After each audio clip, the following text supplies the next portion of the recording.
Okay, so talking first about worksheet 1. So this is also in your supplemental worksheet packet.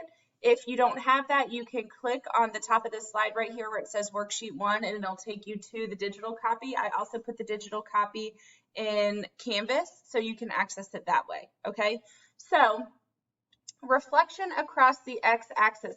Let's remind ourselves that the x-axis is this horizontal axis right here. So when I reflect a point over the x-axis, my x value stays the same, but my y value switches signs, okay? So reflecting over the x-axis, my x value stays the same, but my y value switches signs. So if I plot the point -5, -3, and I reflect it over the x-axis, my new ordered pair is going to be -5, +3.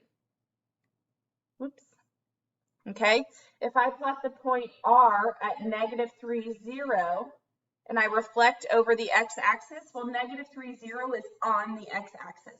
So it's 0 units away from the line of reflection. So the ordered or the image ordered pair is also going to be 0 units away.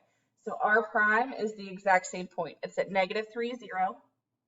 And then N is at 0, -1. So if I flip it over the x-axis, now it's going to be at 0, +1, okay?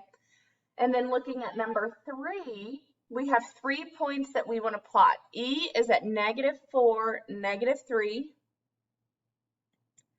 F is at -4.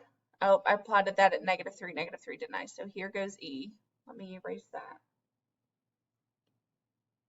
Okay, F is at -4, -1. And G is at 0, -2. And then we want to reflect this triangle over the x-axis.